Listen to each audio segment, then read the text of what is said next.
Olá, seja bem-vindo e seja bem-vinda ao Palavra Encarnada. Esse é um programa diário da Obra Lumen, onde nós meditamos sobre o Evangelho do dia à luz do nosso carisma. E hoje, terça-feira, dia 15 de fevereiro, nós estamos reunidos para meditar o Evangelho de São Marcos, capítulo 8, versículos de 14 a 21.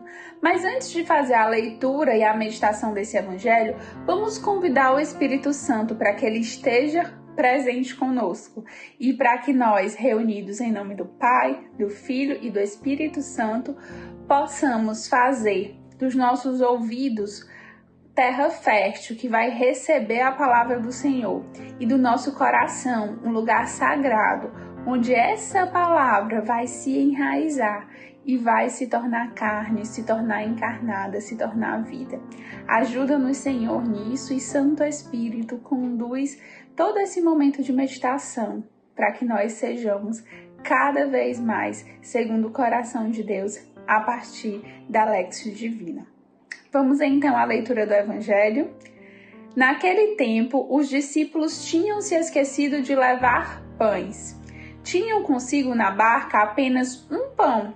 Então Jesus os advertiu: prestai atenção e tomai cuidado com o fermento dos fariseus e com o fermento de Herodes.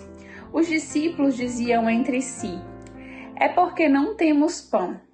Mas Jesus percebeu e perguntou-lhes: por que discutis sobre a falta de pão? Ainda não entendeis e nem compreendeis? Vós tendes o coração endurecido? Tendo olhos, vós não vedes, e tendo ouvido, não ouvis?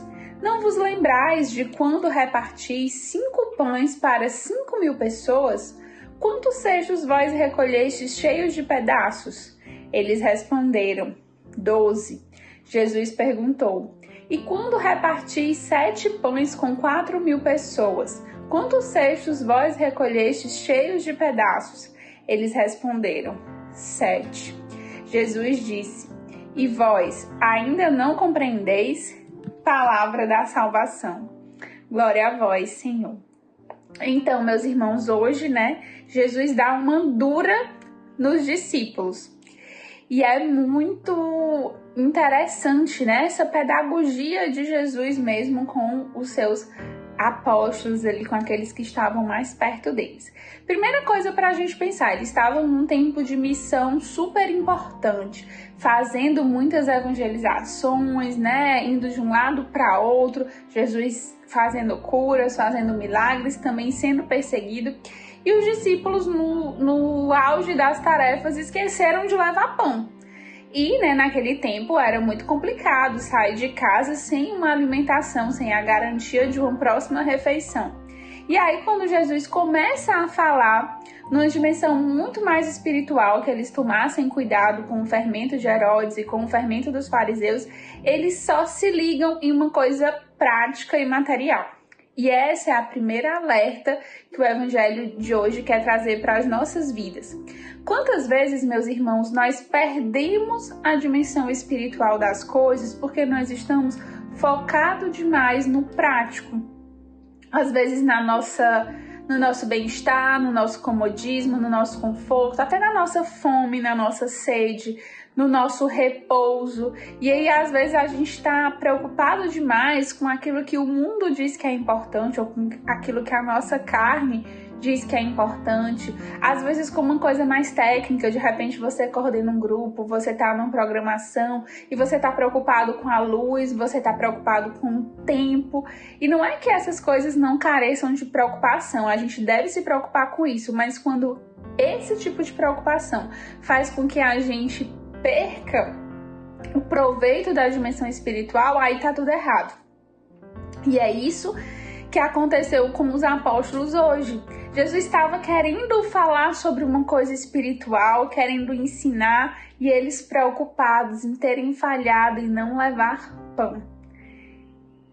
Ou seja, uma preocupação da rotina prática do dia a dia que roubou a oportunidade de os discípulos estarem com Jesus e aproveitarem essa meditação e essa espiritualidade que Jesus traz. E aí Jesus fala, vocês não estão vendo que eu multipliquei? Ele multiplicou e sobraram 12 cestos. Da outra vez ele multiplicou e sobraram 7. 7 é o número da perfeição. 12 tem a ver com a quantidade de tribos de Israel. Ou seja, Jesus estava provando ali a sua providência, estava mostrando quantos sinais ele já tinha feito. E parece que os discípulos, os apóstolos que estavam ali, eles viam os sinais, mas eles não entendiam a dimensão do milagre que estava por trás daquilo, né? Eles meio que, Jesus faz isso, Jesus faz aquilo, mas perde a dimensão espiritual. Isso magoa, né, o coração de Jesus, deixa Jesus assim um pouco frustrado, no sentido de aqueles que estavam perto dele acompanhando ainda não conseguiram perceber. E nós precisamos ficar muito atentos para que nós também não caiamos nesse problema, nesse pecado, né? Nessa distração de se preocupar demais com o físico, com o alimento, com a estrutura e esquecermos o espiritual. É preciso zelar sim pelas estruturas, é preciso zelar sim pelo autocuidado, pelo cuidado com as pessoas, mas isso não pode roubar a dimensão espiritual das coisas, tá certo? Então, no seu próximo serviço, na próxima vez que você estiver na ativa, você vai sempre lembrar disso. Até mesmo na sua rotina, no seu dia a dia, quando você estiver montando o seu cronograma do dia, você precisa pensar nisso. Coloque isso como uma meta para hoje. E vamos então não perder o que Jesus queria falar na meditação espiritual de hoje, quando ele falou para eles terem cuidado com o fermento, né? Prestai atenção e tomai cuidado com o fermento dos fariseus e com o fermento de Herodes. O fermento é o que faz, né, o pão crescer, é o que é importante ali, é o que dá a vida ali daquela massa. E Jesus fala em 2 fermentos que a gente não pode ter, que é o fermento dos fariseus e o fermento de Herodes. Herodes era uma pessoa que não queria servir a Deus. Vocês lembram quando os reis magos chegaram, que ele disse, eu quero ir lá para adorar o menino. Depois ele, na verdade, queria exterminar o menino, porque ele queria ser o rei. E ele não queria servir ao Senhor, ele não queria estar submisso a Deus, ele não queria se colocar diante da igreja, das regras.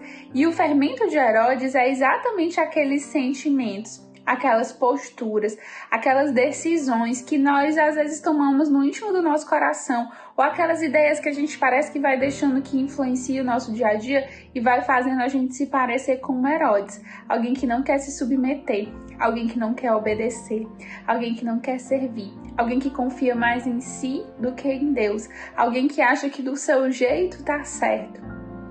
E isso é muito perigoso. Isso vai na vaidade, no orgulho, na soberba, e nós precisamos estar atentos com isso. O outro fermento que Jesus nos adverte é o fermento dos fariseus, e nós já temos meditado também aqui no Palavra Encarnada sobre isso. Os fariseus eram aqueles que até estavam na igreja, que acreditavam em Deus, que viviam certas ações, certas práticas religiosas, mas elas eram esvaziadas de sentido. Essas práticas eram só pela moral, uma moral vazia, vazia de espiritualidade, vazia de oração, vazia de intimidade com Cristo. E esse é o outro fermento que nós não podemos colocar na massa da nossa vida, que é um fermento que vai nos levar a sermos moralmente pessoas corretas, que fazem o que é pedido, que frequentam o grupo, que fazem ali práticas religiosas, mas que têm um coração frio e distante do Senhor. Jesus quer continuar multiplicando o pão. Jesus quer continuar falando e quer de nós corações sensíveis, não endurecidos como o dos apóstolos, mas corações que reconhecem não só o fato, mas o milagre que tem por trás disso, que reconhecem não só que a gente é saciado da fome, mas a dimensão espiritual e a presença e a providência espiritual do Senhor na nossa vida. É preciso, meus irmãos, sair do óbvio, passar daquele entendimento muito carnal, muito espiritual, não procurar Deus porque eu preciso de alguma coisa, não fazer alguma coisa porque eu vou ser julgado, mas ter uma intimidade tão profunda com Cristo que nós seremos sábios, que nós não seremos tolos como os apóstolos nesse momento. E mais na frente, se nós acompanharmos as escrituras, nós vamos ver os apóstolos professando outro amor, São Pedro professando outro amor, outros escrevendo seus evangelhos e dando a vida por Cristo, um amor maduro. E é esse amor maduro que nós desejamos, que Nossa Senhora nos ajude a perseverarmos e a termos esse amor maduro, que ama o Cristo não pelo que recebe, mas que ama o Cristo porque não pode viver sem entregar sua vida a Ele. Que ela nos ajude a seguirmos nesse caminho.